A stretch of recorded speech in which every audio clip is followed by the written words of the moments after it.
Boa noite, costureiros e costureiras da alma. Estamos entrando ao vivo em mais uma live, o Furo do Alfinete. Hoje é domingo, dia 14 de dezembro. Outubro, daqui a pouco a cabeça, estou lá em outubro. Dia 14 de dezembro de 2025. Oi, Valdéres, tudo bem? Boa noite. Hoje o nosso convidado, prata da casa, Victor Bergamini, já está na área. Psicanalista e hipnoterapeuta com esta importante temática. Não é à toa que eu botei um ícone aqui, ó, um símbolo, um book. A live hoje, o contador de histórias. Vamos chamar o Victor para poder, sem delongas, irmos direto ao ponto sobre esta importante temática. Produzimos ao longo da nossa vida, muito antes de sabermos nomeá-la, né? Victor Bergamini. Boa noite, Victor Bergamini. Uma alegria tê-lo aqui no Furo do Alfinete, nessa reta final do término de 2026, né? Terminamos como começamos, por assim dizer, né? Então, tem até um simbolismo aí para os mais místicos e esotéricos. E aí, Tom Trex? Então, pessoal, quem está chegando, o Victor Bergamini é amigo, eu posso dizer assim, do Iden Velen e de Volen. Não nos conhecemos pessoalmente, mas houve desde o início uma afinidade, né, entre as nossas pessoas, por assim dizer, e desde então temos consolidado aí uma amizade em que cada um tem contribuído em uma certa medida, né, um na vida do outro. O Victor, de bastidores, já me auxiliou muito, tanto em situações terapêuticas como questões mais técnicas, por assim dizer, né. Então é uma honra tê-lo aqui, Victor. O Victor, que então é psicanalista e hipnoterapeuta, ele criou a Ânima Supervisão para os terapeutas que tiverem interesse em buscar mais segurança para poder estar atuando aí na prática terapêutica, né? Sabemos que os índices de saúde mental têm aumentado de forma bastante considerável nos últimos anos. Há dados, eu não sou muito chegado a dados e estatísticas, mesmo sabendo que muitas delas são pertinentes porque a realidade ela está posta, né? A gente pode negar ela, mas não pode negar as consequências de negar a realidade, até que alguma coisa venha bater na nossa porta ou no nosso quintal, né? É quando nos deparamos e dizemos, opa, realmente as coisas estão chegando. Então, sem delongas, Victor, seja muito bem-vindo mais uma vez ao Furo do Alfinete. É uma alegria mesmo, um presente para mim ter aqui. E tu queres fazer uma introdução breve? Eu posso situar o nosso costureiro, nossa costureira da alma, né? O Victor, para quem não sabe também, não deixe de seguir lá no Instagram. Então, recentemente tinha aberto uma turma para mães, para pais, educadores, né, sobre a construção de metáforas terapêuticas, onde com esta importante ferramenta, o adulto, né, ou esse indivíduo que quer se conhecer melhor, ele pode estar munido de melhores condições de ampliar o seu arcabouço narrativo num processo pedagógico, num processo de educação, de instrução, né, e também, né, para autoconhecimento, que é a proposta, por isso que caminha lado a lado, né, a Ânima, né, tem um princípio basilar semelhante ao furo do alfinete, né, e a prática do Victor. Então, muito boa noite aos costureiros e costureiras da alma. Hoje abrimos um encontro singular dentro do projeto Furo do Alfinete, uma conversa sobre a força silenciosa das narrativas. Esse território onde a alma se reconhece, se reorganiza e muitas vezes se cura, por que não?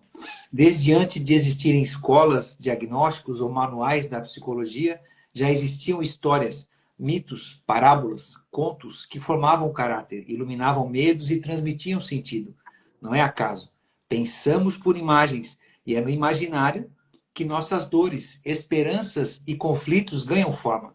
E é por isso que hoje recebemos Victor Bergamini, psicanalista e hipnoterapeuta, que dedica seu trabalho a transformar emoções e crenças profundas por meio não apenas, né, do seu tratamento através da psicanálise, da hipnoterapia, mas com metáforas terapêuticas, né?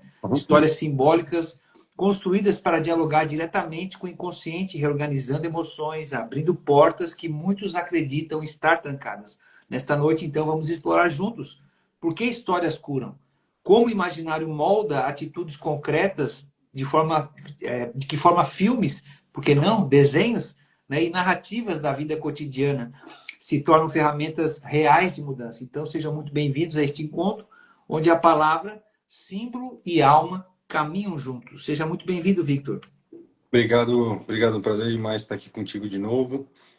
Pessoal aí que te segue também, público muito qualificado, né? A gente vê que o pessoal gosta de temas mais de todos os tipos, né? Você puxa conversas tanto relacionadas à história como relacionadas à psicologia e tem sempre um engajamento muito bom. Então é muito bom estar aqui falando contigo de novo e falando com a tua galera aí, com teus costureiros. Que alegria. Não deixe, pessoal, por favor, de acompanhar o trabalho do Victor. Ele tem todas as informações, ele também é criador do método Bergamini, né? E lá também tem o Linktree dele, onde você pode baixar alguns materiais gratuitos que ele disponibiliza para conhecer mais profundamente o trabalho. Oi, Fábio, tudo bem? Tom Trex, Valderes. Não deixe de também colocar sua questão se você tiver alguma dúvida. E eu Uhum. já vou direto para cima aí com a questão. Então, Victor, no Vamos. seu trabalho você Top. afirma que metáforas falam com o inconsciente, de um modo que explicações racionais muitas vezes não alcançam ou racionalizadas. O que acontece internamente, né, quando alguém se identifica com uma imagem simbólica? Bom, até antes de começar a responder, eu acredito que é interessante contextualizar o pessoal de que essa questão da linguagem mais indireta, das histórias, ela não surgiu na, recente, né? Não é uma coisa nova. É o que, como as pessoas se comunicam desde a antiguidade. Então, se você pegar desde pintura rupestre, que mostrava ali, através de símbolos, o que eram os perigos, quais eram as atividades daquela civilização e assim por diante, até, por exemplo, você pega Ilíada, Odisseia, que contam a história do povo, né, do povo grego, contam quais são os valores daquele povo e passam assim adiante. A mesma coisa com os Lusíadas ali, né, de colocar a história do povo português, a coragem do povo português, e disso ser uma forma de disseminar esses valores de uma nação. A gente tem também, por exemplo, os próprios ensinamentos de Nosso Senhor Jesus Cristo, quando ele fala, ele nunca não chegava e falava assim, olha, é o seguinte, tem gente que você vai falar, vai te ouvir, tem gente que não vai te ouvir. Ele contou a história, a metáfora do semeador. Falou, ó, jogou umas sementes, algumas caíram na terra, outras caíram no meio do arame, e assim por diante. Então, assim, ele até, se até Jesus para ensinar escolheu contar a história, imagina a gente, né? O que a gente não pode aproveitar isso. Então, as histórias têm um poder de, de desviar de todos os bloqueios conscientes que a gente tem naturalmente. É como se você imaginasse um lago profundo e que o que a gente faz conscientemente é somente aquelas bolinhas que estouram na superfície. Então você vê alguns efeitos ali do que está acontecendo por baixo. Mas na verdade o que é o lago de fato é tudo que está ali por baixo. Tudo que acontece na superfície é porque tem uma sustentação embaixo. O... Levando nessa toada, a gente pode entender o seguinte: a mudança só ocorre no inconsciente. A mudança nunca é consciente. E quando eu estou falando inconsciente aqui, não é uma coisa separada, algo obscuro que você nunca vai ter acesso. É simplesmente algo que não está disponível naquele momento.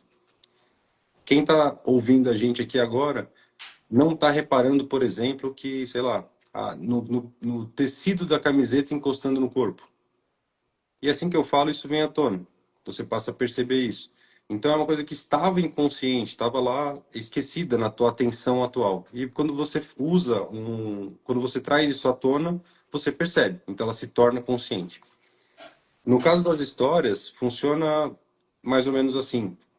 Se eu chegar para você e te fizer uma crítica direta a um comportamento, por exemplo, falar assim, olha, eu quero falar para você que a maneira como você começa as lives não é do jeito que eu gosto.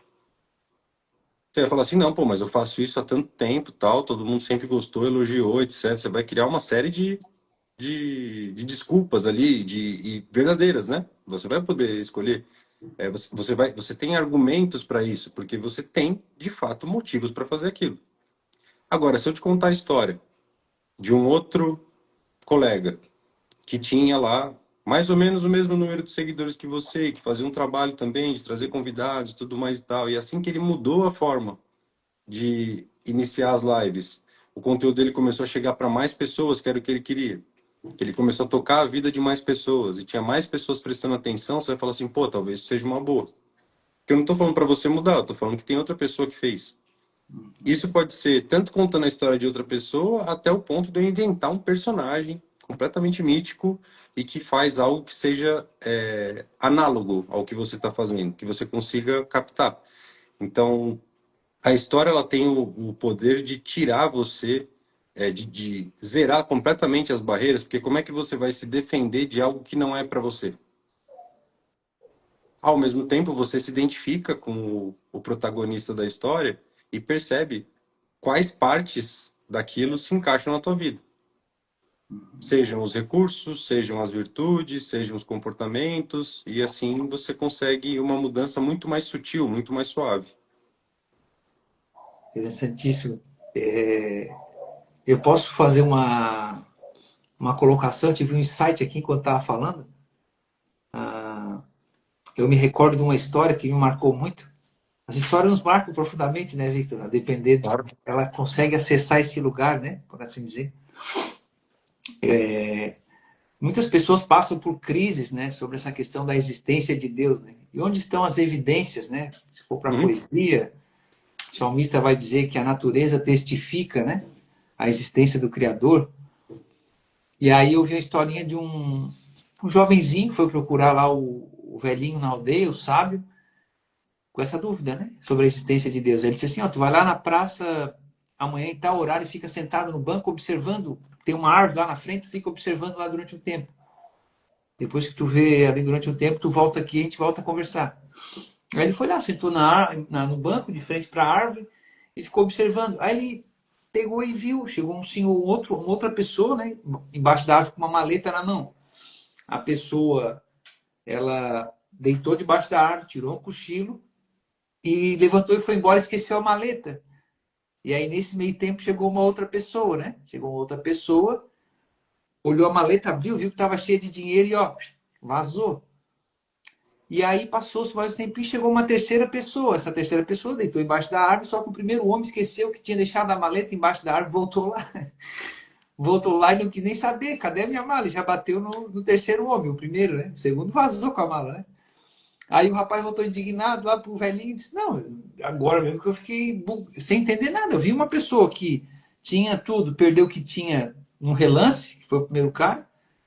Vi um cara que não tinha nada ficar rico do dia para noite, assim, simplesmente, aparentemente por nada. E vi um cara que não tinha nada a ver com a história apanhar de graça. Onde é que tá Deus nisso aí? Ele pegou o cara. Ele assim: Olha, meu filho, às vezes a gente tem dificuldade de compreender o quadro maior. Eu vou te contar uma história, talvez tu entenda isso melhor. Aí o velhinho pegou a matéria-prima do que ele observou e transformou nessa história. Assim, havia uma sociedade entre dois irmãos e um passou a perna no outro e os dois foram para juízo. Só que o juiz era corrupto e deu causa-ganha ao irmão traidor. O primeiro cara que tu viu perder o dinheiro era o irmão corrupto. O segundo cara que tu viu ficar rico era o irmão que foi passado para trás. O terceiro que apanhou era o juiz. Moral da história, ele estava querendo passar que o princípio da evidência da existência de Deus está nessa lei inexorável da semeadura, Uhum. A justiça foi feita de uma forma ou de de uma outra. certa medida, né? Puxa, aquele me marcou, Victor, de uma tal forma. What? Sim, faz todo sentido, né? Boa. Ô, Victor, tu afirma que o imaginário ele não é uma invenção, né? Ele é uma linguagem. Como é que a gente pode compreender, né, o imaginário como esse território estruturante da alma e não como fuga da realidade? Porque, por exemplo, eu atendo muito adolescente, né? Às vezes alguns pais falam: Não, mas meu filho vive no mundo da lua, se embrenha nessas coisas aí de histórias fantasiosas e parece que não quer sair de lá, né? Essa Uhum. distinção, né, entre a imaginação como um território estruturante da alma e não como uma fuga da realidade. Boa. Acho que tem primeiro uma confusão no sentido de usar a mesma palavra para coisas diferentes, né? Então, a imaginação, o imaginário, no sentido que a gente dá aqui, é mais no sentido, na direção de tudo aquilo que você tem de experiência, símbolos, palavras, conhecimento da vida, que são o sei lá, a tua caixa de ferramenta para construir as coisas novas. Então a gente só consegue raciocinar sobre aquelas coisas que a gente consegue, que a gente tem dentro da cabeça. Você não vai conseguir raciocinar sobre algo que não existe para você. Então, o imaginário, quando a gente fala de construir e melhorar e aumentar o seu imaginário, é no sentido de você conhecer mais coisas, seja elas quais forem. Por exemplo, quem, talvez crianças, até adulto, né, vê um animal e fala assim, meu, que bicho é esse? E você não sabe o que que é, porque você não sabe nomear, não sabia que aquela espécie existia. Por exemplo, eu lembro de ser criança e assistindo lá, meu padrinho gostava de assistir Discovery Channel, e aí passou um dragão de Komodo. Eu falei, mano, que coisa esquisita, cara. Achei que era montagem, achei que ele não existia, achei que era uma invenção da emissora ali, né? Não Ele é falou, verdade. não, pô, esse bicho existe, é assim, assado, tal, me explicou e tudo mais. A partir daquele momento não era mais um elemento estranho, saber que existia aquele tipo de criatura também, aquele tipo de animal. Então, aquilo passou a fazer parte do meu imaginário no sentido de ser mais algo a mais que eu consigo pensar sobre. Beleza? Então, esse é um ponto sobre o teu. É como se você tivesse um baú cheio de coisa lá. E quando você precisa fazer alguma coisa, você abre esse baú e vê o que tem lá para você montar o seu quebra-cabeça, montar o que você precisa. No caso das histórias, elas servem para você adicionar novos símbolos e ou novas possibilidades com os elementos que você já tem. Então, por exemplo, quando eu vou fazer uma história para uma criança, eu evito usar algumas palavras que eu sei que uma criança não vai saber o que significa. Então tem que ser um vocabulário um pouco mais simples, porque eu preciso que ela consiga absorver as relações ali de uma forma simples. Isso vale, lógico, para a criança, mas não só, né? Quando eu faço para um adulto também, dependendo do nível cultural, do que sabe, e tudo mais e tal, não é legal no meio de uma história a pessoa parar para procurar o que significa uma palavra, né? Perde um pouco o fluxo ali do que está acontecendo. Então, assim, o que a gente precisa avaliar o que a pessoa tem, quem vai receber a história tem no imaginário dela, para que você consiga, de alguma maneira, e aos poucos expandir a quantidade de coisas que tem nesse imaginário, mas acho que mais do que isso é você conseguir aumentar as possibilidades do que pode acontecer com o que ela já tem. Então, se ela enxerga as coisas de uma maneira, hoje, por exemplo, mais pessimista, e você consegue colocar numa história que aquilo faz, se ela combinar aqueles mesmos elementos de uma forma um pouquinho diferente, ele pode gerar um cenário melhor, isso já vai gerar um resultado positivo, porque ela passa a ter as 20 opções ruins que ela estava pensando na cabeça dela, e você colocou uma semente de uma outra positiva, de algo que seja melhor para ela. Então, as histórias vão trabalhar com os elementos que a pessoa já tem no imaginário dela, com os símbolos que ela já possui, só que reorganizando e recombinando de uma maneira que você consegue gerar novas possibilidades de comportamento, de crenças, valores e assim por diante. Muito bom. A Valderes falou aqui, ó, que o Vitor estava mencionando no início do vocabulário, né? No caso de criança, um vocabulário mais infantil, né? Mais adequado a esse universo que a criança compreende, né? Isso. Eu estava Até até... também, eu complementando o que, que ela falou, é assim, não só o vocabulário em si, mas, por exemplo, as figuras que são importantes para aquela criança. Por exemplo, você fala, vamos supor que eu vou contar uma historinha para uma criança e eu falo, eu escrevo que o melhor amigo daquela criança, do personagem principal, é um cachorro. E aquela criança especificamente morre de medo de cachorro. Ela vai falar, não pode ser eu não vou ser melhor amigo de um cachorro, eu morro de medo disso. Né? Então ela não vai gerar uma identificação. A história sendo para tratar, por exemplo, esse meio de cachorro, você pode adicionar o cachorro como do meio para o final da história como um ajudante, alguém que ele percebe no meio do caminho que ele é uma coisa boa, não é necessariamente um risco. Exato, usar o símbolo da criança. Exatamente. Então, você pode e deve até usar elementos para resolver até traumas, fobias e etc. com as histórias. Mas, assim, o, o enredo deve progredir de uma maneira que você não jamais ofenda as crenças e valores atuais logo de início. Tem que ser uma transição suave. De assim, ó, era assim, aconteceu alguma coisa e passou a perceber que agora pode ser de outro jeito. É levar a pessoa a cair em si, né? Na verdade, né? Isso. Em uma certa medida. Ela, até eu compartilhei mais cedo, se tu te recorda, a, professor Olavo, dentre muitas obras, né, que ele escreveu, produziu, né, como filósofo, como professor, como educador, os 4 discursos, né, de Aristóteles. Uhum. E aí, dentro das categorias que tem ali, né, o discurso por primazia, né, que tem esse alcance, é o discurso poético, né? Uhum. O discurso poético tem essa capacidade de nos conduzir de uma tal forma que nos leva a crer que chegamos à conclusão por nós mesmos, porque no final, ao cabo e ao fim, é como se isso já estivesse dentro da gente. Eu digo porque, não sei as pessoas aqui, né, pode me corrigir se eu estiver errado, Victor, existe, eu compartilhei, tu vê, ó, as cenas que eu compartilhei dos filmes foram os filmes que me marcaram, e eu compartilhar mais, né, mas, por exemplo, cara, aquela cena nunca saiu da minha cabeça, cara, do Armagedon. Uhum. Aquela cena final que o Bruce Willis ali se sacrifica pela humanidade, pelo genro ali, né? Tem um monte de simbolismo ali, mas aquela cena heróica, aquela coisa do herói, sabe? Aquilo ali, pra mim, o filme é de 2000, não, de 98, acho que é, 99, acho que é o filme. Antigão, tem mais de 20 anos o filme. Sim. Me marcou profundamente, né?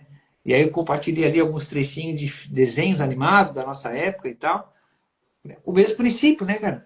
Aquela cena do Shiryu de dragão ali com o dragão negro no Cavaleiro Zodíaco, a ressonância da música, I Can't Say Goodbye, My Friend, alguma coisa assim. Ele tá se despedindo porque ele está se sacrificando. A ideia do sacrifício é uma coisa universal, né? Então é como se dissesse assim, ó, não sei para quem aqui professa alguma fé, mas essa questão de negar a existência de Deus às vezes é birra, né? Mas deixa para lá, isso é outra conversa. Mas eu digo porque a eternidade está posta no coração, o poeta vai dizer, do homem. O anseio pela eternidade. As pessoas estão procurando até hoje um salvador, alguém que resolva os seus problemas. De onde é que vem esse anseio? Né? Então Pois é. tem uma coisa aí de transcendente, mas eu não quero mergulhar. Não sei se quer fazer algum comentário sobre essa água aí. Tem um comentário que assim, qual eram os heróis que tinha até os anos, meio dos anos 90, final dos anos 90? Quais eram as características? Os caras faziam acontecer, iam pra cima, defendiam as pessoas, como você falou, colocavam os interesses das outras, colocavam o próprio poder, as próprias competências, tudo que eles têm de bom a serviço de uma sociedade que às vezes até maltratava, e subjugava, chamava de ladrão, de assassino e tudo mais e tal. E mesmo assim eles faziam o que era certo, né? Quase todos os heróis têm alguma história desse tipo, de que a população ficou contra o Homem-Aranha, contra o Superman, contra todos eles. E mesmo assim, apesar disso, sabendo que ele era mal visto, ele ia lá e ajudava do mesmo jeito. Então, assim, é uma, isso trazia para a gente uma questão do tipo, da seguinte maneira, trazia a seguinte questão para a gente. Bom, então, todos os poderes que eu tenho, sejam falar, o meu conhecimento, o teu conhecimento, por exemplo, de psicanálise, você tem que usar ele para o bem, mesmo que alguém te critique, mesmo que te tratem mal, certo? Então, isso trazia para nós esse tipo de situação. Hoje, os heróis são convidados a serem praticamente frouxos ali, né? Eles não têm aquela energia, não se colocam à frente, eles sempre dividem a responsabilidade, colocam outros à frente. Então você, através das histórias, você vai moldando, né? A juventude, a sociedade que está vindo por aí, mas a gente pode falar disso mais para frente também na conversa ali, não tem problema não. Eu estava me recordando aqui, tu vê como a história ela é fascinante, né? Hoje, com o poder da tecnologia, com a imagem, o som e tudo mais, né? O audiovisual, a sétima arte. O Charles Tecondo não está aqui, um abraço para ele, ele é psicanalista também, do Rio Grande do Sul. Eu tive uma live com ele no início do ano, lá no começo, e uma coisa que ele me enviou e falou comigo, o Victor, me marcou profundamente. Eu até estava comentando com ele hoje, mandei um áudio para ele. Eu assim, tu lembra aquela vez quando tu mandou aquele videozinho? A gente estava conversando e tu tá vendo? O vídeo era assim, ó. Era uma praça na Europa, uma mulher tocando uma harpa, né? Altamente difícil a destreza, trocentas Uhum. cordas, e plim, plim, plim. E apareceu uma mulher lá que estava incomodada com o som da harpa da moça. E ela metendo o sarrafo nela, quem te permitiu estar aqui, não sei o quê, papapá, papapá. E ela tocando a harpa e rindo, rindo pra mulher. Aí ele assim, quem que percebeu? Assim, não, mulher maluca surtando com a outra mulher que estava tocando a harpa. Ele assim, não, ele assim, prestava atenção no barulho, né? Tu sabe tocar? Afina o teu instrumento e continua tocando, ele assim. É Então, isso, é por aí. a gente Claro, não é uma coisa assim, nossa, tu tem as noites escuras na tua vida, na nossa vida, a gente passa por situações as mais diversas. Entretanto, é o ponto de ancoragem, né? Muitas vezes a gente vai, né, buscar. E aí eu te pergunto, né? Muitas pessoas resistem às vezes, né, Victor? Essa mudança quando confrontaram diretamente, como tu pontuou. E essa a metáfora terapêutica ela diminui essa resistência e cria uma abertura emocional para novas escolhas. Tu poderia dar algum exemplo, assim, para a gente poder pensar melhor essa situação? Posso? A metáfora também tem Vou contar de um caso concreto aqui para ficar mais fácil. Uma pediatra conhecida nossa aqui, ela pô, faz parto, né? Participa de parto, tudo mais e tal, então e ela tem filhos. E um dos filhos, por exemplo, ela tem que largar, às vezes, para ir atender o parto. Ó, vai nascer agora. Então, assim, tá com o filho, sei lá, vendo televisão, tem que correr para ir fazer o parto. Bom, e o menino se sente abandonado, é evidente, né? Ele não tem como entender, tem 4 ou 5 anos a criança. Como é que ela vai entender? Essa criança vai entender que a mãe está indo cuidar de outra criança ao invés de ficar com ele. Certo? Isso é uma situação que, racionalmente, eu desafio qualquer pessoa a fazer uma criança entender qual que é a lógica da mãe largar em casa, ou até mesmo o pai, quando fala, ó, vou trabalhar porque eu preciso ganhar dinheiro. A criança fala, não, mas eu quero jogar futebol, quero jogar um joguinho aqui, quero fazer alguma coisa com você, né? Ela não tem como alcançar, porque ela, como a gente falou no começo, não está no imaginário dela esse tipo de necessidade, esse tipo de causa não faz sentido, né? Então, como que ela poderia explicar para o filho dela? E ela explicou racionalmente, né? Olha, a mamãe tem que ir lá, porque tem uma criança nascendo, a mamãe tem que cuidar, porque senão a criança pode ficar doente, tudo mais e tal. Ela falou assim: deixa a criança lá. Como é que você sai de casa para cuidar de outra criança e não cuida de mim? Agora você imagina como é que é para uma mãe ouvir um negócio desse. Então a gente tem dois lados nessa história. Tem o lado da mãe, que está sofrendo por deixar o filho, e depois ainda tem que ouvir isso, né? Perceber que o filho não tá gostando. E tem o lado da criança, que é o que ela falou, mais, para ela é de uma pureza completa. Então eu fiz uma história para eles, e claro que no caso eu aproveitei a situação e fiz a história que cuidasse da ressignificação para ambos, né? Então, se eu falo como ela tentou racionalmente, olha, filho, eu faço isso por causa disso, disso e disso. Levantou uma resistência, mas espera um pouco, quem, assim, a grosso modo, por que que essa criança tem prioridade ao invés de mim? Então, na história, eu coloquei lá, o menino gosta muito de um animal lá, eu coloquei o animal, eu coloquei que a mãe dele, toda vez que ia cuidar de outro animalzinho ali, na verdade ela estava cuidando dele. Que cada vez que ela ajudava uma outra criança, saía um raio de luz do coração dela diretamente para o coração dele. Então, enquanto ela estava fora, ele podia sentir que ela estava lá pensando nele, que ela, quando recebia um novo bebê, só que do animalzinho lá, ela estava, na verdade, pensando nele. E assim sucessivamente. É uma história maior, depois eu até posso te mandar para você dar uma olhada. E a reação dela e da criança foram maravilhosas, assim, tipo, é, Boa. a criança sente saudade, não quer que a mãe vá embora ainda, mas ela entende de outra forma hoje. Então, a resistência foi embora porque eu não estava falando da mãe e do menino. Assim como uma outra mãe que está por questões de saúde lá, o pai está longe dela e da filha, e a minha também não estava gostando da história. Então, criei uma história que mostrava que essa distância, de alguma maneira, mantinha um laço invisível e etc. Aí coloquei até para ela eu fiz uma história de 3 passarinhos. Acho que eram 3 bem-te-vis. Eram 3 bem-te-vis. E aí passou 2 semanas, a menina desenhou os passarinhos. Tinha que fazer uma atividade de desenho, ela desenhou a família dela como passarinhos. Então, assim, acho que a história entrou, né? Eu acho que Colou. funcionou, né? Então, assim, isso vai servir para a criança de uma maneira mais fantasiosa. Então, eu posso viajar um pouco mais, certo? Com adulto, também pode, também pode. Só que aí você precisa colocar o adulto num estado de transe leve ali na conversa, tá? Não precisa fechar o olho, não precisa fazer nada. É só uma forma de falar ali que é diferente. A gente pode até fazer uma outra live falando só desse tipo de linguagem.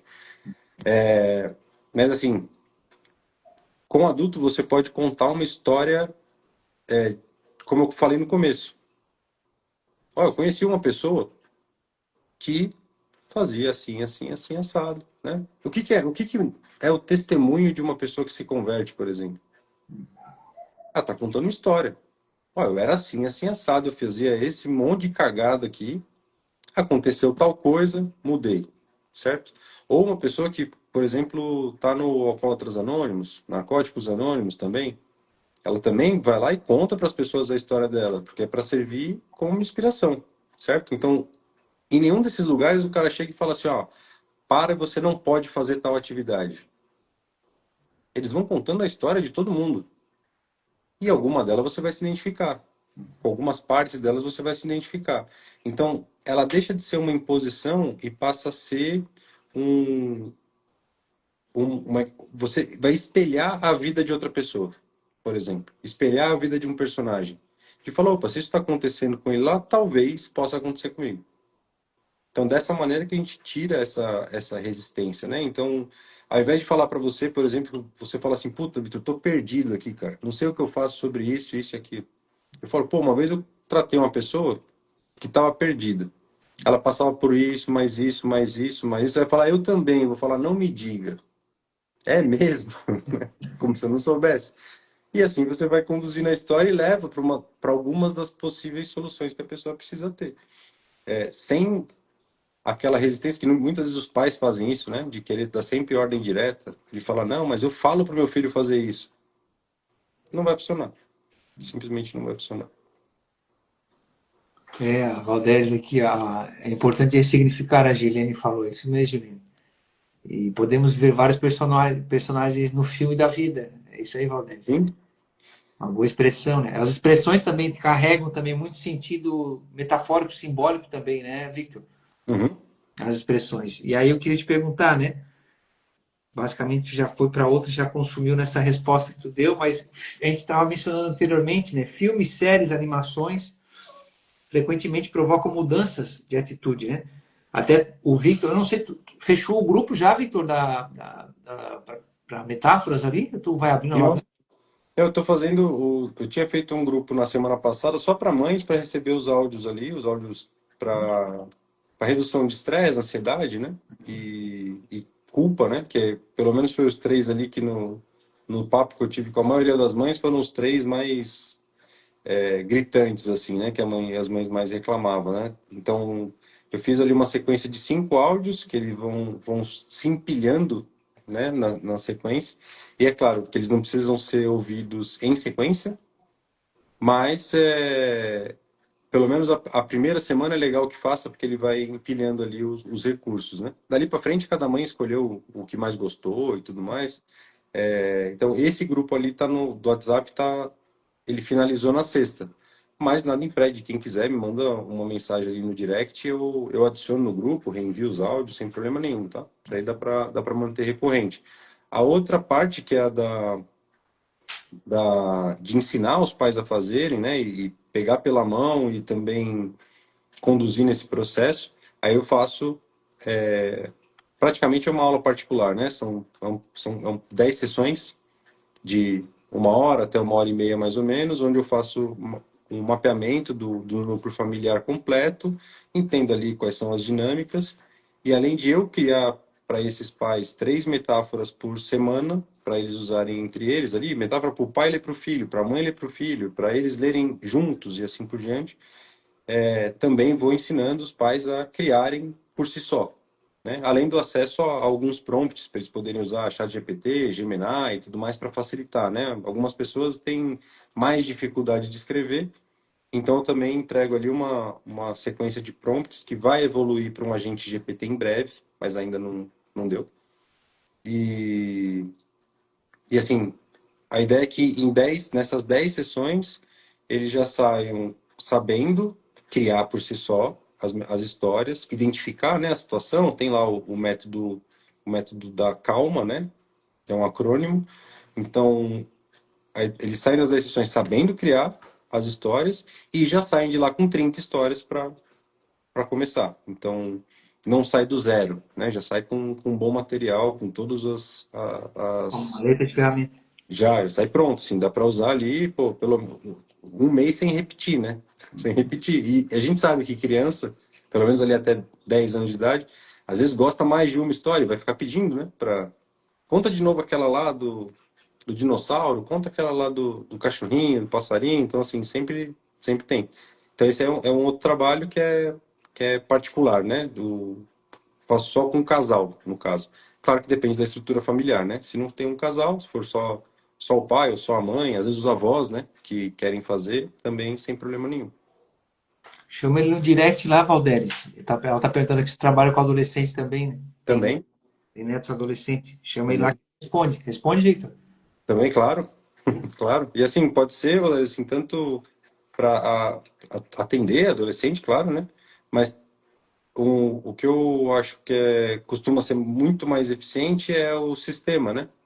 Então, quando você leva um adolescente ou qualquer pessoa para um atendimento por indicação, do tipo, ó, você vai fazer terapia, a gente consegue, por várias formas, claro, tirar essas barreiras e cuidar e tratar sempre, né? Não tem problema.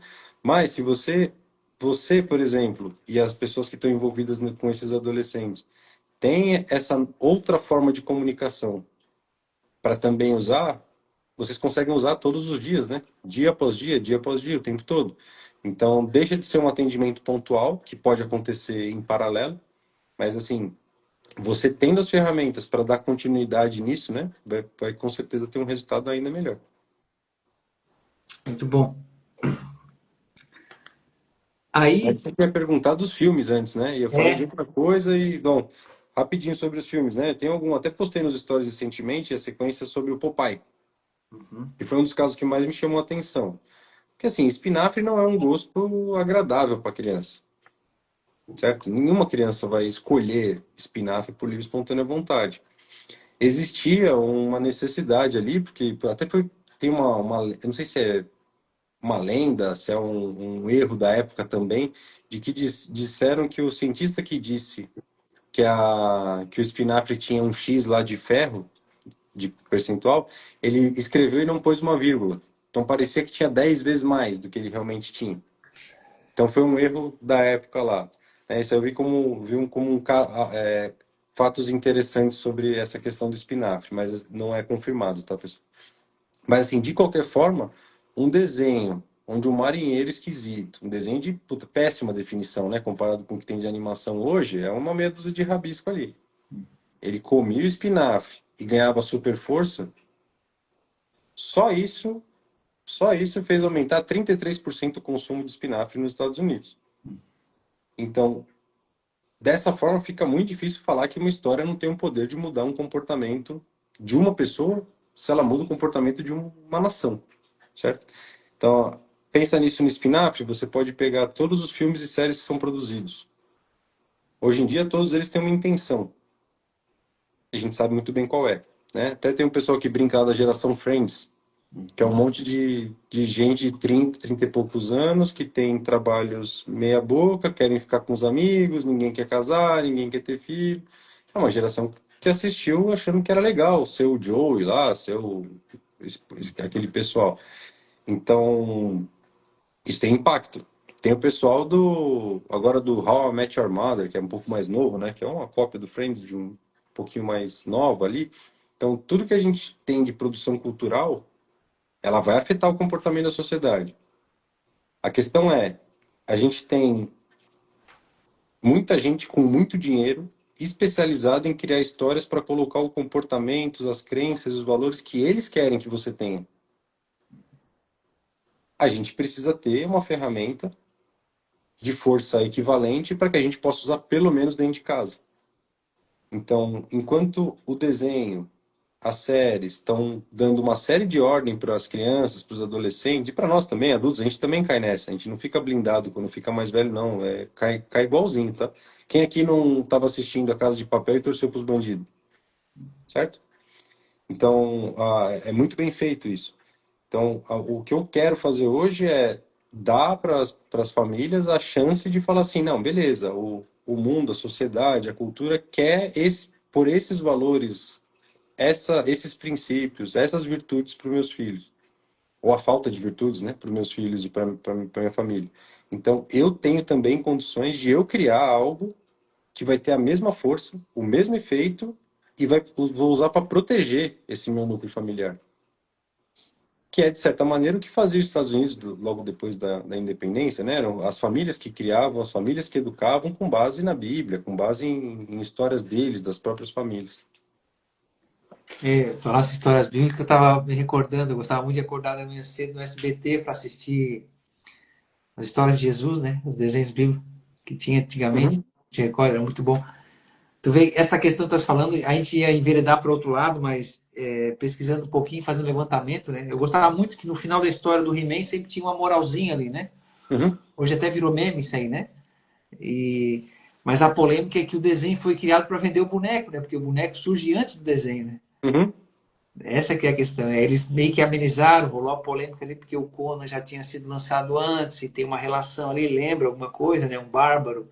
Aí criaram todo o universo ali, né? Eternia, o rei, a rainha, o mago. Parece que funcionou, né? Funcionou, imagina. Parece que funcionou. Educou gerações, pô, tá louco? O Aí, único, você falou da moral da história no final, Hugo, isso é importante, tá? Quando a gente cria uma história para alguém, a gente não fala a moral da história. Nunca. Nunca é uma regra, a gente não fala. Por quê? A ideia é que ela seja uma linguagem tão indireta que a própria pessoa vai preencher as lacunas. Então, quem tem que saber a moral da história é a pessoa. De preferência, você nunca vai saber o que que ela achou que é a moral da história. Talvez você veja no comportamento daqui uma, duas, 3 semanas, daqui um ano.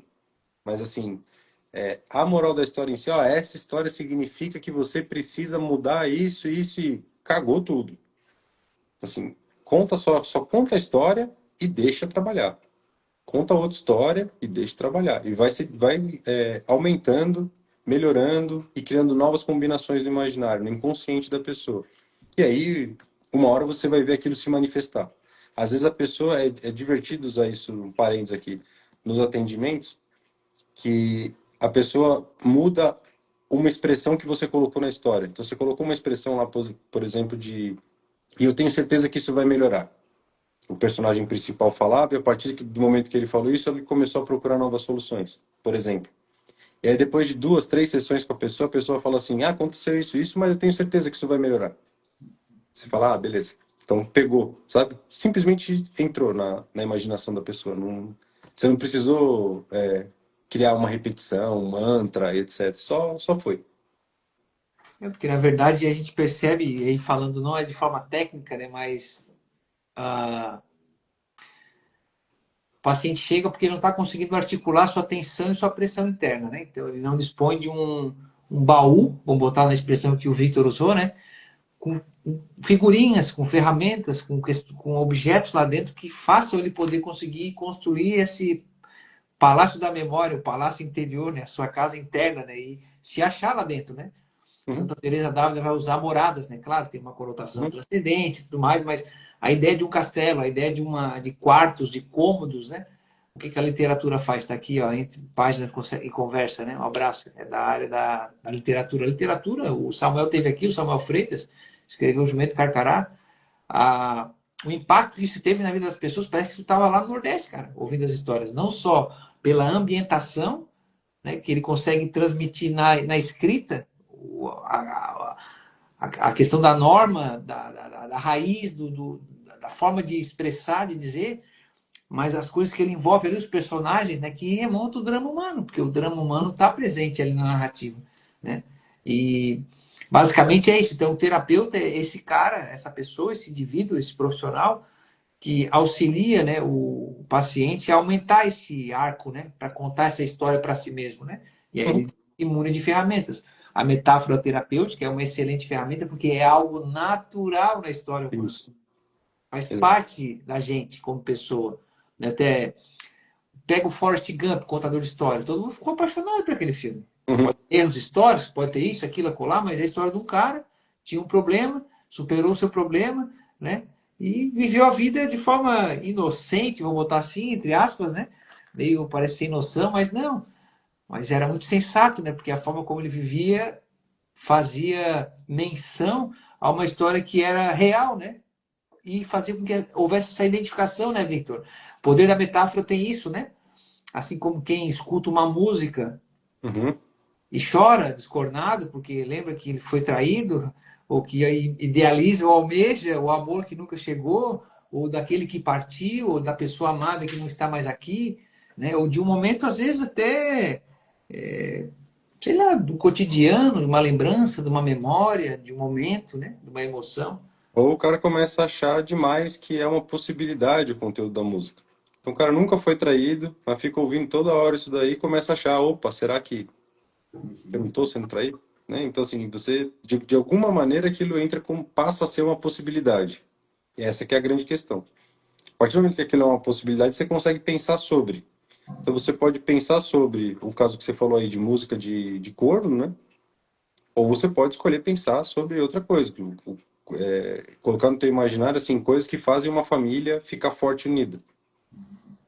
E você vai passar a raciocinar com base nisso, certo? Então, é mais uma questão de você ter o antídoto para isso tudo, sabe? Você tinha falado da questão das músicas, né? E a Valdez falou do Patinho Feio, né? O Patinho Feio é uma forma de você realmente mostrar que não importa o que os outros acham, você ser diferente não quer dizer que seja uma coisa ruim. Talvez em pouco tempo você fique ainda melhor que todo mundo. Então, assim, isso ela pelo menos dá uma noção de que é um estado passageiro. Tá bom, agora você pode estar assim, mas não quer dizer que você seja. Então você já tira da identidade da pessoa a feiura, seja ela o que for, né? Pode ser uma questão física, pode ser uma questão de baixa capacidade na escola naquele momento, e assim, você tem várias e várias histórias que na nossa época tinha algum tipo de sentido, né? Quantas mulheres não ficaram esperando o príncipe encantado?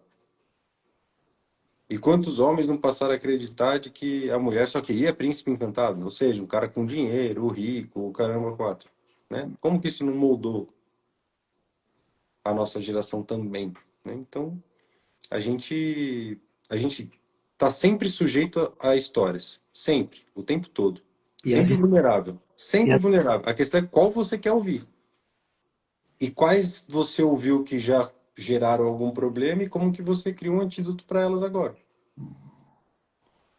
o revisor de histórias, né? As histórias que contamos para nós mesmos também, né, Victor? Dentro Pois é, daquilo que a gente trabalha na abordagem terapêutica, né? O que é o ego lá que a gente fala, né? A história que eu conto para mim mesmo sobre mim, né?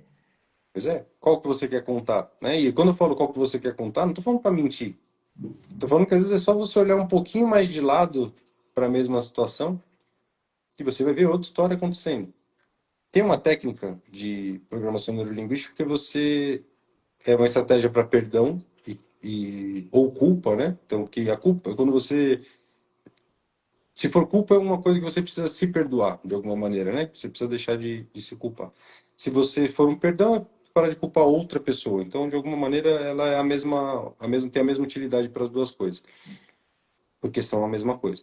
Então, você meio que passa por todas as posições possíveis dentro daquela situação. Então teve uma treta ali, uma confusão, que você tem a culpa para sua mãe, para seu pai, beleza. E aí você vive a cena do teu ponto de vista, pequeno, do ponto de vista da sua mãe, do ponto de vista do seu pai, se tinha mais gente, passa por todos os lugares, olhando, né? Lógico que na sua imaginação.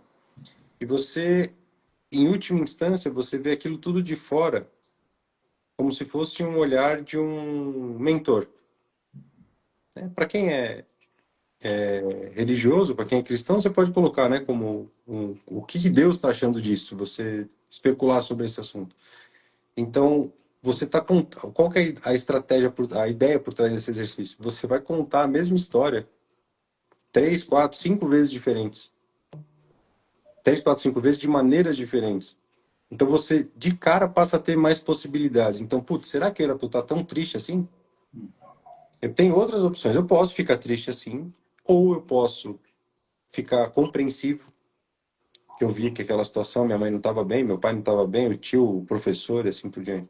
Então você, em última instância, quase todas as técnicas terapêuticas, elas passam por você recriar a história, olhar ela de outra forma. Então, foi bom que você falou isso, porque é muito bom a gente tomar muito cuidado com que histórias a gente conta para nós mesmos sobre a nossa vida. e escolher melhor, né? Tem uma, eu acho que, quem que é? São João da Cruz? Fala antes de você criticar alguém, de falar uma coisa, um defeito de alguém, você tem que falar 10 virtudes, 10 coisas boas. Então, imagine a gente fazendo isso sempre que for falar da nossa infância para reclamar do pai, da mãe, do tio, do avô, do professor, da falta de oportunidade, o que quer que seja.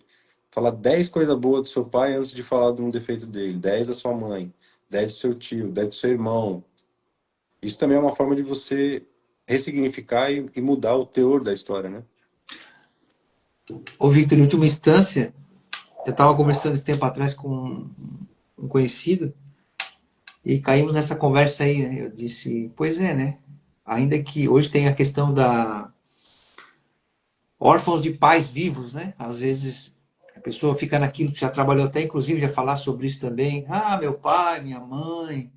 E a pessoa fica lá, a gente recebe a demanda ela é acolhida, né? Só que assim, eu costumo Porque brincar e dói de dizer, verdade, né, Hugo? dói, Dói de imagina. verdade, né? É isso. Dói, imagina, tu olha para ali. Eu, por exemplo, já expus aqui em agosto, tive uma live com o Bruno, que vai estar aí domingo que vem. Um abraço para ele, o Bruno Santos, era Dia dos Pais. Eu já deixei explícito isso aqui várias vezes, falei com ele específico, foi assim uma virada muito boa. O pai presente, o pai ausente, o pai eterno, era a abordagem do tema da live, né? E no final compartilhei uma mensagem que eu fui só virar a chave na minha relação interna dessa história que eu contava para mim mesmo, na minha relação com o meu pai, depois que eu ouvi uma música do James Blunt, aquela música ali foi, meu irmão, assim, tá aí, cara. Eu hoje sou adulto e julguei meu pai a vida inteira e não era capaz de dizer, pô, tá aí, cara. Ainda que eu tivesse conflito, porque para criança o pai é o herói, né? Mas ele era meu herói, meu bandido, na música do Roberto do Fábio Júnior, né? Sim. E resolvi as pendências, mas essa é a questão. Até chegar a este ponto, quanto tempo mais a gente vai ficar ruminando isso? Há a possibilidade de sair deste lugar. É isso que o Victor está falando. É E a isso. metáfora terapêutica, essa história que eu conto para mim mesmo também, esse universo que ele não é. Pode ser com fantasia, mas não é esse o ponto. O ponto é: existem elementos na estrutura da realidade, da forma como eu conto essa história, que me auxiliam a ressignificar, como acho que a Gilene falou aqui, né? Ressignificar. Então, esse é o ponto, né? Como que a gente olha para isso? Porque atrás do rosto de um adulto há a história de uma criança, né? Pois é. Pois é, se for pensar assim, por exemplo, hoje eu tenho duas meninas aqui, né? Duas, são gêmeas. E tem algumas coisas que eu me lembro de ver meu pai fazendo, por exemplo. E eu penso hoje, falo assim, nossa, como foi difícil para ele fazer isso. Porque de alguma maneira eu estou numa situação análoga, né? Eu não sou pai das mesmas crianças, mas assim, às vezes um desafio semelhante. Então, a criança está chorando e de qualquer forma tem que parar para atender alguém. Tem horário aqui com o Hugo, no domingo, 9h30 da noite. Tá chorando, não tá agora não, tá, gente? Pode ficar, tá tudo em paz, todo mundo dormindo, graças a Deus. Mas assim, se tivesse chorando, ia estar lá chorando e eu tô aqui, né? Só vou poder voltar a ajudar nesse momento, assim, como isso não sangra de alguma maneira o coração do pai. Se você pegar isso para uma criança um pouco mais velha, ela pode levar pro lado tipo assim, pô, meu pai me ouviu chorando e não foi lá. E hoje eu conseguiria entender, falar assim, pô, não foi porque ele estava cuidando de outra parte que também é importante para a gente. Então, geraria uma ressignificação óbvia, né? Mas, assim, ainda sobre as histórias.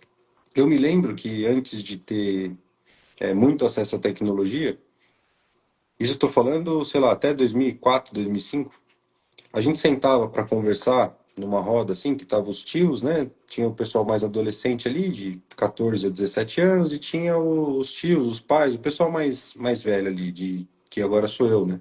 É de 35 a 50 anos de idade. E começava a conversar e começavam a contar coisas da infância deles. Então, por exemplo, tava lá meu pai e os irmãos dele conversando sobre como é que era o meu avô. E falando das coisas que ele fazia. E se eu via a história e via um senhorzinho, e falava, pô, não tá batendo isso aqui, né? Não tá batendo. E aí um irmão contava. Quando o outro vinha e contava a mesma história, você fala, pô, aconteceu mesmo isso. Isso de alguma maneira ia, por exemplo, a história de meu avô foi descer da escada, tinha um prego para fora da escada e rasgou a perna dele assim. E aí meu pai estava segurando a escada e falou, pai, está sangrando. Ele pegou, cuspiu na mão, passou assim e falou, não é nada. E continuou fazendo as coisas lá, subiu na escada e continuou fazendo. Fala, pô, o que que tem a ver essa história por uma criança?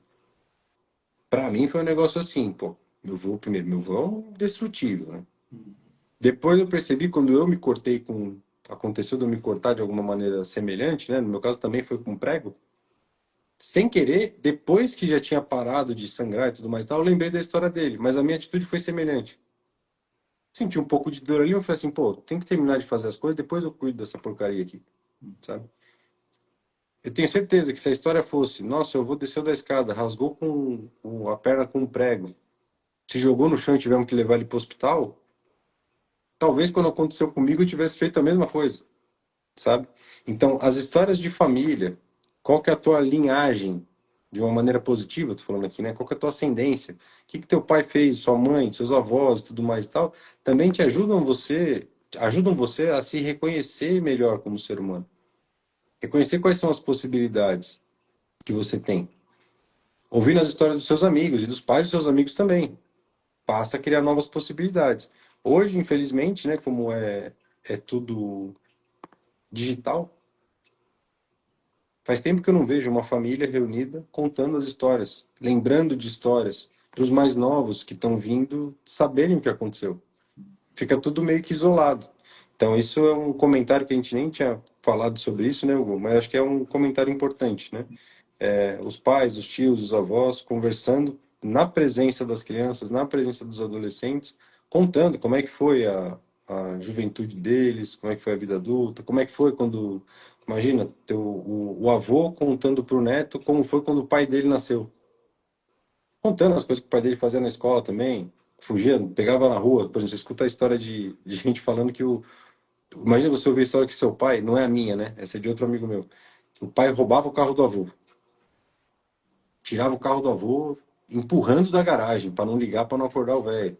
E roubava o carro desse. Fala assim, não, meu pai não faria um negócio desse, você vê o cara sério hoje, né? Então, o cara me contando isso, falando, não é possível que ele fazia isso. Mas meu avô disse que fazia.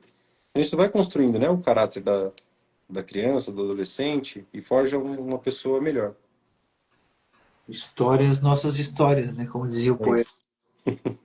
É isso aí. Bom, Victor, uma coisa que tu afirma, eu vi também no material que tu me enviou ali, tu afirma que a gente vive saturado de lógica na sociedade e Uhum. carente de significado, né? Como é que essa narrativa simbólica ela pode devolver ao ser humano a experiência do sentido, né? O Victor Frankl enfatizava muito isso, né? Você fala de devolver a pessoa para a realidade? É o sentido, porque às vezes o que acontece, né? Fica tudo muito na lógica. E aí parece que automatiza as coisas de uma certa medida. Isso que tu falou, esses elementos. Não tem nada de nostalgia isso aí que estás falando. É uma coisa que Uhum. acompanha, a gente poderia chamar da tradição, por assim dizer, né? Uhum. Isso. Boa. Eu costumo dizer, não sei se faz sentido e caberia aqui também, eu ia mencionar lá na outra questão que estava falando, acabei indo para o outro lado, mas eu me recordei agora, numa conversa que eu tive com um conhecido. Em última instância, essa história que a gente ouve dos nossos antepassados, né? Que nos é passada de geração em geração. Às vezes o indivíduo pode dizer assim, mas eu não tenho nada. Eu assim, cara, constrói então uma história que faça sentido para ti. Porque assim, ó, em última instância, eu falei isso para essa pessoa, né? Olha para ti, te olha no espelho assim, cara.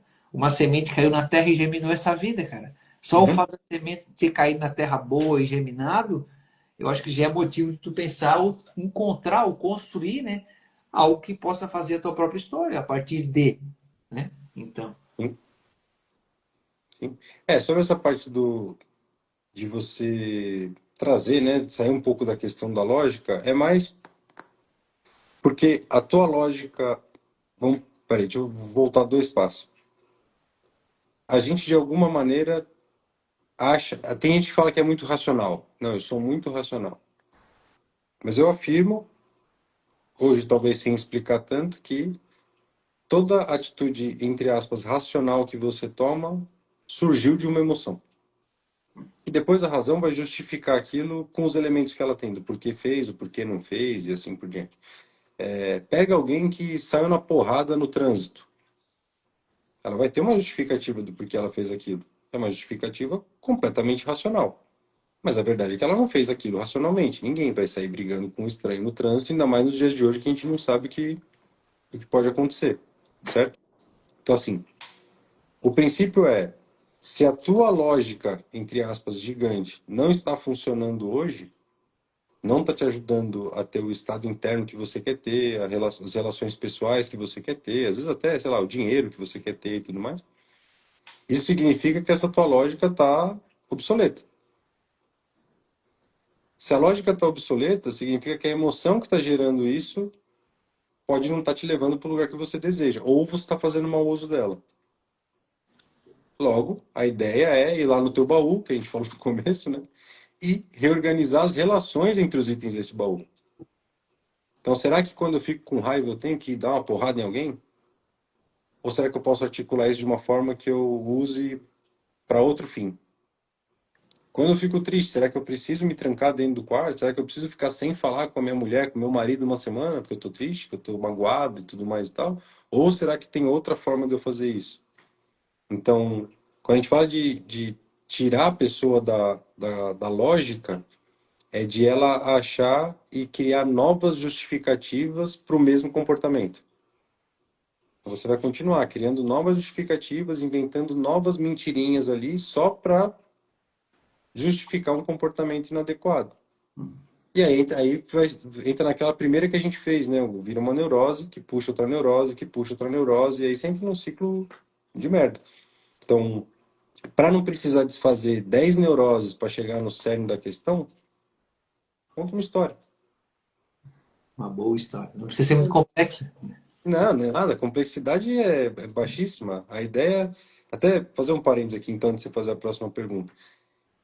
Como exercício aí para quem está assistindo e quem vai assistir depois, assim, pega a situação real, exata, da pessoa que você quer criar a história.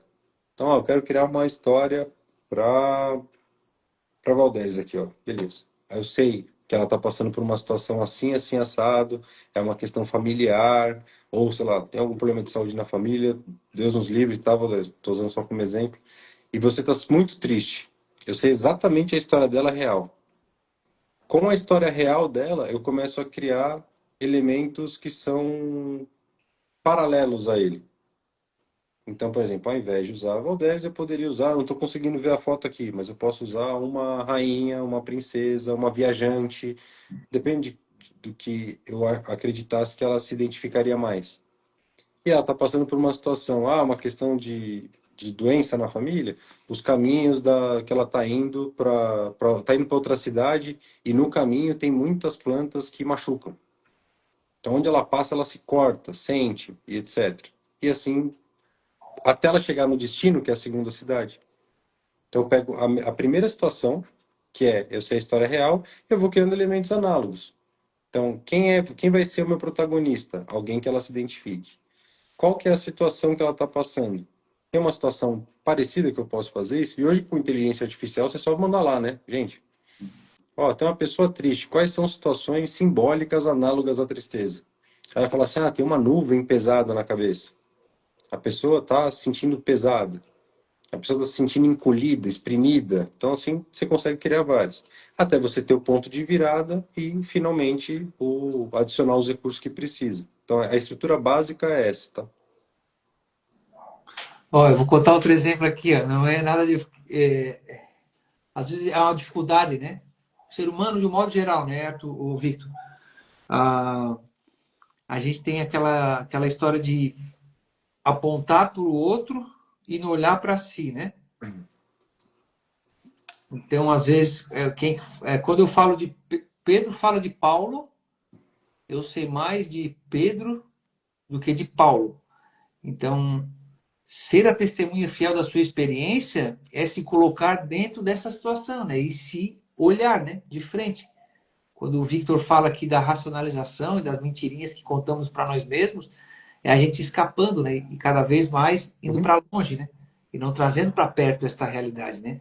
De se compreender, né, Victor? Então, a metáfora terapêutica, ela te aloca de novo dentro da realidade, com elementos que te façam cair em si e chegar à conclusão que às vezes tu não chegaria se não fosse por este caminho, né? Porque às vezes mentir, por exemplo, o Victor já teve aqui e falou sobre mentira também, né, Victor? A gente falou sobre Uhum. mentira, né?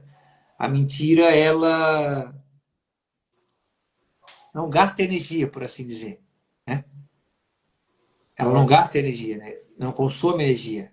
Agora, às vezes, procurar a verdade despende mais energia. Só que no caso da metáfora, ela é uma coisa mais suave, né, Victor? Muito. Ó, até contei para o Hugo, vou falar aqui para vocês também. Quando eu fiz um dos vários cursos dessa área de hipnose, PNL e tudo mais e tal, cita, né, a metáfora, porque tem acho que o grande expoente dessa área é o Dr. Milton Erickson. E que inclusive a história de vida dele é muito bacana, né? Assim, quando eu ouvi a primeira vez o cara lá falando que tinha um negócio, uma metáfora, funciona desse jeito aí, você pega uma situação real, transpõe, cria uma situação simbólica e isso resolve um trauma, uma fobia, reestrutura ali de alguma maneira emocional da pessoa. Eu dei risada e falei, eu não vou usar essa bosta. Isso não tem como funcionar, é horrível. A ideia é horrível, né? É simples demais. Eu com a minha cabeça de 13 anos atrás. Beleza. Passou o tempo e eu encontrei o primeiro caso na época lá que ficou, travou. Travou. Tava andando, mas não tava andando na velocidade que eu queria. As coisas com hipnose e programação neurolinguísticas tendem a ser muito mais rápido o resultado, né? Você vê as coisas melhorando muito mais rápido do que com outras linhas de terapêuticas. E folheando lá a apostila, que eu sempre faço isso, né? Quando eu pego um caso, começou a travar, eu vou atrás de todo o material que eu tenho, tudo que tem de livro, apostila, eu baixo tudo para ver se dá um insight do que eu posso fazer diferente na próxima sessão. E aí eu vi lá o negócio da metáfora, eu falei, ó, quer saber? Já tentei isso, já tentei aquilo, já fiz não sei o quê, pô, vou fazer uma história pra esse cara aí. Pô, fiz a história e resolveu.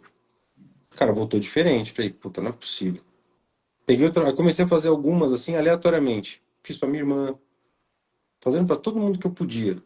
Uma história diferente. Só para ver se foi sorte, né? Às vezes pode ter sido ao acaso. E dando resultado. As pessoas falando, puta, me emocionei, eu gostei, aconteceu isso. Olha lá, tô chorando aqui, mas é de alegria. Tô sentindo um alívio depois de ler essa história. Nossa senhora, eu me sentia tão culpada com uma outra coisa que não tem nada a ver com isso. Parece que essa história foi feita para mim. Falei, parece, né? Parece mesmo. Pior que foi. Então, assim, quando a gente está trabalhando com esse tipo de comunicação, ela tem que ser suave mesmo. Se ficar truculenta é porque a gente fez errado. Isso acontece mesmo. A gente pode errar. Mas, assim, a ideia das metáforas de uma história terapêutica, de criar uma analogia e tudo mais, é justamente deixar sempre leve, sem resistência, sem briga. Né? De novo, hein? Não substitui todas as outras formas de comunicação. Ela é apenas mais uma. E para mudança de comportamento, valores, princípios, etc., é a mais eficiente. Isso não há dúvidas. Não tem dúvida. É a forma mais eficiente. Você conversar através de metáfora, se comunicar de maneira indireta, sempre vai ser mais eficiente em termos de mudança. Sempre. Mas é claro que você pode continuar usando conversas conscientes ali, diretas, até para mapear o que você precisa colocar na metáfora. Certo? Então você consegue fazer uma mistura legal disso daí. Aí o Victor dá o gancho para nosso entrementes aí, na verdade, os finalmente. Como pais, Victor, educadores e terapeutas podem usar histórias no dia a dia, né? Não como um entretenimento, e por que não também, né? Ajuda, Pode. mas como uma forma de formar esse caráter, né? Fortalecer o vínculo e transmitir valores, né? Porque assim, eu fui procurar, palmilhar aqui na internet para encontrar algum material, encontrei as irmãs ali falando sobre a questão das metáforas. Eu, ao menos, não achei aqui no Instagram muita gente falando sobre isso. Tem e-book, tem cards, mas para quem está nos assistindo que possa entender de fato, né? Sejam pais, educadores, terapeutas e a pessoa para essa busca desse autoconhecimento, dessa narrativa, dessa história que ela conta para si mesma sobre si, né? Qual a importância da metáfora terapêutica, né? Tá? Para entender a importância, como funciona, se funciona, não precisa nem de explicação minha, nem sua, nem de ninguém, assim. É só parar e lembrar um pouquinho de como que a gente era quando era criança, que também é algo que a maioria das pessoas esquece, né? Parece que a partir de uma certa idade a gente esquece que já foi criança. Então, assim, lembra de, por exemplo, sei lá, quem tem ali entre 35 e 45 anos vai se lembrar muito de, por exemplo, Cavaleiros do Zodíaco, Power Rangers, alguns que eram na época. E quando você ia brincar, você queria ser o cara. E você acreditava que tinha aquele poder. Meninos, por exemplo, que jogavam futebol, falavam que estavam jogando igual o. E falavam jogador. Eu sou o Ronaldo, eu sou o Zidane, eu sou o Ronaldinho Gaúcho. Então, existe uma tendência natural da gente, pelo menos enquanto criança, de se identificar com alguém que a gente admira muito. Isso acontece sem a gente fazer muita força. Quando as meninas vão brincar, elas brincavam de princesa, brincavam de boneca, brincavam do que quer que seja, sempre imitando alguém que tinha como referência, seja um personagem, às vezes a própria mãe, tia e assim por diante. Então, naturalmente, a gente tem a tendência de tentar fazer igual e entre aspas, querer ser alguém que a gente admira. Claro que não é aquela pessoa inteira, mas é um recurso, às vezes, específico que aquela pessoa tem. E a gente queria ser daquela maneira, certo? Beleza. No caso de professores, por exemplo, pode começar a, a aula contando a história de algum grupo que queria fazer parte de um aprendizado, certo? Pode ser um grupo do quê? De passarinho, de hipopótamo, do que quiser, não tem problema. O importante é que você coloque na história um elemento que seja bem direto para eles não perceberem que você está falando deles. E do meio para frente você coloca os recursos que você quer que aquele grupo use na aula. Ou seja, você pode falar do silêncio, da atenção, da concentração, do respeito, isso de tudo de maneira indireta. Então você pode criar, sim, algumas histórias para iniciar aulas, por exemplo. Tem um filme muito legal que chama Coach Carter, que é de um treinador de basquete negro, que ele vai lá numa escola de periferia, que todo mundo que é daquele bairro vira bandido, é tudo família desestruturada, é complicado. Se vocês se lembrarem bem, quando ele vai ensinar as jogadas de basquete para os meninos, ele sempre conta a história de uma namorada. Eu tinha uma namorada, ela chamava Dalila, e a Dalila fazia isso, isso, isso, isso e isso. E aí vinculava com a jogada que ele estava ensinando. E os moleques decoravam aquilo lá rapidamente. Por quê? Porque ele contou uma história, ele ensinou a fazer a jogada. Ou melhor, ele não ensinou apenas a fazer a jogada. Ele gerou uma conexão entre algo que realmente eles iam decorar e, decorando a história, eles decorariam a jogada na sequência com facilidade, né? A Modéstia está falando, fazia muito isso quando era professor. Os pais, a mesma coisa. Você pode usar as histórias para começar resolvendo coisas simples, como birra. Ah, não quer tomar banho, não quer comer tal coisa, não quer parar de jogar videogame para estudar. Isso é, assim, sinceramente, né? É importante que aconteça, mas é coisa pouca, né? É só de novo, a gente se lembrar da gente criança, tá lá jogando bola na rua, vem alguém chama e fala, entra, vai tomar banho. Quem que queria entrar e tomar banho? Quem que queria parar de brincar para ir tomar banho? A gente ia, né? Muitas vezes porque medo de chinelada, alguma coisa assim, a gente ia. Mas assim, é importante a gente lembrar da nossa, de que a gente não queria entrar. A gente não queria fazer. A gente negociava para ficar mais na rua. Negociava para demorar um pouco mais para comer, para tomar banho, para estudar e assim por diante. Assim como nossos filhos farão, ou fazem, né? Para quem já tem. E dentro dessas histórias, por exemplo, vamos pensar na questão do banho. A criança não quer tomar banho. Beleza. Por que ela não quer tomar banho? Pô, eu tô me divertindo aqui, vou ter que parar para tomar banho? Então, o significado do banho é uma interrupção da diversão dela. Vai tirar a alegria, vai tirar o prazer. Então, o que você pode fazer? Colocar na história algo como que lá no banho é o momento onde a água vai limpar todos os momentos ruins do dia, a dor e tudo mais e tal. E assim que sai a água suja, você aumenta e melhora a memória de todos os momentos positivos do dia. Claro que isso tem que ser mais bem elaborado, dependendo da idade, dependendo da circunstância, mas assim, mudar esse significado. Então, o banho passa a ser um momento de você tirar tudo que foi ruim de dor, de briga, de tristeza e aumentar, exponenciar tudo que foi positivo. Se é a mãe que está dando banho ou o pai, e comentando sobre as coisas do dia. Então, como é que foi o jogo hoje na escola? Como é que foi o joguinho de futebol? Como é que foi a brincadeira de boneco com a tua amiga? E assim por diante. Por quê? Aquilo deixa de ser um momento de interrupção da diversão, passa a ser um momento de conexão com o pai e com a mãe e de você rememorar aquele dia. Lembrar de tudo que foi bom, tudo que foi legal. Até bom para ajudar a fixar no imaginário da criança, né? Aquelas boas memórias e tirar o que não foi legal. Então, deu o exemplo do banho, mas isso vai servir para qualquer coisa. Né? É um pouquinho de criatividade e aquela estrutura de criar uma situação análoga.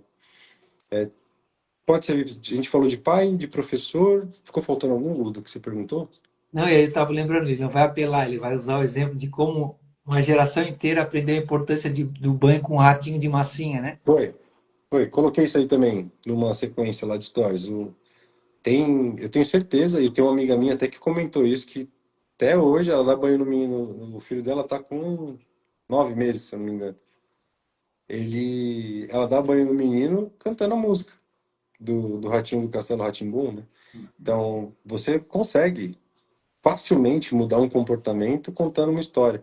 Quanto mais novo, mais fácil. Mas assim, com adulto, funciona bem pra caramba também. A única coisa é que criança você não precisa colocar ela em algum estado de transe, porque a criança já vive num estado de transe o tempo todo. Tá o tempo todo Meu filho. imaginando, o tempo todo viajando na maionese. É assim, é pegar duas canetas aqui, ó, e isso aqui vira uma batalha intergaláctica de dois monstros. Não precisa de nada. Não precisa de muita coisa para imaginar. Então, com criança é um pouco mais fácil, né, de você. Agora, com adulto também funciona igualzinho. É isso aí. Não sei se alguém ficou com dúvida. O Victor, o meu filho hoje tem 16 anos, mas ele mesmo cantava quando tomava banho a Pois Gilene. é. Verdade. E tu vê como impregnou no imaginário, né, Gilene? Eu também cantava isso para tomar banho. Minha irmã, meus primos, todo mundo cantava isso aí, cara. Era legal pra caramba. Ah, até por sinal ali no filme o The Inception, né, a origem, mostra muito essa questão, né, da ideia, né, quando ela se impregna no imaginário, a capacidade que ela tem de influenciar o comportamento. Eles estão lá na ideia do filme, querendo entrar no sonho para roubar a ideia, né, ou Uhum. implantar, né, no caso. A primeira etapa do filme é ele rouba, né, as ideias, né, ele entra no sonho e rouba a ideia, né. No segunda etapa ali que o japonês contrata ele lá é para implantar uma ideia para que ele possa mudar o destino da empresa, da família lá no futuro, né? Que era uma situação relacionada ao pai. Olha só que louco isso aí, cara. Né, o Pois filme, é. apesar de o filme ter uma conotação gnóstica, mas essa é outra história, deixa para lá. Uhum. Enfim, Victor, então assim, eu só tenho que te agradecer pela tua contribuição. Não sei se tu vai, eu vou deixar aberto uma caixinha aí, não vai dar muito tempo pro o Victor de eu explorar muito os recursos da live, mas ela vai estar disponível aqui, eu vou fazer os cortes, porque na terça ou na quarta eu vou ter uma outra live, a janela está curta, né? Mas Sem ela sempre problema. fica salva aqui para quem tem dificuldade de se situar no meu feed. O convidado também geralmente compartilha, né, Victor, a live no Instagram dele. Mas logo após o card que tem ali a figura anunciando a live, tal dia, live com o convidado. Tudo que vem para frente ali diante é tudo relacionado à live. Né? Uhum. Quando chega lá em cima, onde é só uma foto, é onde está a live completa. Então, assim, não deixe de acompanhar o trabalho do Victor. Não sei se o Victor vai abrir uma caixinha. Pô, é isso que eu ia falar. Eu tô fazendo, eu só não fiz os últimos 3 dias aqui a questão dos stories, mas assim, tô fazendo todo dia, assim, pedindo, inclusive, para mandarem dúvidas e tudo mais, para que eu possa esclarecer, né? Então, para quem não segue, começar a seguir, né, no Instagram e pode mandar direto no direct, tá? Pode ser de um assunto que não tem nada a ver com stories, eu respondo todo mundo. Como não é um robô respondendo, sou eu mesmo que respondo, então pode levar um tempo ali, mandar de manhã eu vou responder à noite, né? Normalmente eu respondo as mensagens de direct entre 9 da noite e meia-noite ali, que é o horário que eu tenho um pouco mais livre. Mas assim, podem mandar, pode perguntar, pode dar exemplo, pode contar um caso real, alguma coisa que está acontecendo, depende de como for, com algumas informações eu consigo fazer uma história inicial ali para você já começar a usar, e com o tempo a gente vai explicando, assim. Eu quero só destacar o seguinte, nesse trabalho aí que eu faço com as famílias, né? de ensinar como é que funcionam as histórias, como que você reorganiza todo um ambiente familiar através de metáforas. Eu não tenho intenção de ensinar ninguém e de mandar ninguém como que cria os seus filhos. Isso é outro assunto, depende dos seus valores, das suas crenças. A minha questão é entender quais são os seus objetivos como família, né? O pai, a mãe, o que que eles querem para entre eles e para a família, e gerar a estrutura que seja boa para eles, certo? Existem várias formas de criar filho, depende de uma série de fatores, da personalidade do pai, a personalidade da mãe. E eu não estou falando de personalidade, tipo, se é bravo ou se é calmo. Eu estou falando de personalidade no sentido de desenvolvimento de personalidade, né? Então, depende do estágio de personalidade, acho que fica melhor assim, que tá o pai e a mãe, a gente vai ter um trabalho diferente. E eu posso exigir algumas coisas e ajudar em algumas coisas ou não. Então, parte do meu trabalho também é ajudar nesse desenvolvimento da personalidade dos cabeças da casa, certo? Mas assim, jamais é assim, ah, eu acho que teu filho deve jogar videogame ou não deve. Isso não é problema meu, tá? Isso aí é uma decisão da família. O que eu vou falar é como que você tem uma nova ferramenta mais eficiente para essa comunicação ser feita melhor. Simples assim, tá bom? Mas para esclarecer, Hugo, porque tem, às vezes chega o pessoal falando, pô, você perguntando se eu estou querendo ensinar as pessoas a criar os filhos. Aí fala assim, pô, mas você tem duas filhas de 4, 5 meses ainda, como é que você vai falar de criar filhos? Eu falei, não, não estou falando de criar filho, não, estou falando de comunicação, tá? Eu uso isso com criança, adolescente, adulto, idoso, faz 10 anos. Então, eu estou falando de outra coisa. Não estou ensinando ninguém a criar filho. Estou ensinando as pessoas a se comunicarem melhor com as pessoas de acordo com a idade, com o que elas têm no imaginário, com o que elas têm de experiência e por aí vai. Beleza? É isso aí, pessoal. Então, Victor Begamini, psicanalista e hipnoterapeuta, hoje no Furo do Alfinete, fechando aí com chave de ouro, nesse terno de 2026. Estou no ano que vem já, 2025. O tema Contador de Histórias. E a todos que estiveram conosco aqui, né? Muito obrigado. O pessoal da FTAS, a Maikele passou por aqui, a Aline Abreu também passou por aqui. O pessoal que passou a nos seguir através de outros convidados, né? Não deixe de acompanhar o trabalho do Victor. Muito obrigado por estar caminhando conosco. O Victor tem lá no Linktree dele várias informações, e-book gratuito também sobre alguns temas, sobre o próprio método Bergamini. Eu, como Hugo, também, como terapeuta, tenho também o Linktree, onde também tem material lá, para você conhecer de perto também o projeto Full of Dente. Nós atendemos como terapeutas, né? E estamos aí à disposição. Muito obrigado por caminhar conosco, né? Porque ninguém caminha sozinho nessa vida, né? Não se faz, né? Não tem sentido. E agradecer o pessoal do chat aí também, né? O O pessoal, Valdez, o Gil, Valdez, Gilene, todo mundo ali que participou ativamente, ajuda pra caramba a gente, né, Hugo? Quando o pessoal participa, pergunta, é bom pra caramba. imagina, Obrigado, gente. torna o processo dinâmico, né? Orgânico, né? E Uhum. a gente está aí disposto, né? A poder caminhar junto. Ninguém é uma ilha e surge-se contra a verdadeira sabedoria aquele que se isola. Ou seja, né? Precisa de dois para ter mais um, né? Então, né? É outra conversa. Tá bom, Victor? Muito obrigado pela tua disposição, Valeu. por contribuir mais uma vez para o projeto Furo do Alfinete. E de uma frase que eu aprendi na formação que a gente fez, descobri essa semana, que foi o Lacan que falou: para quem tem martelo, todo problema é prego, né?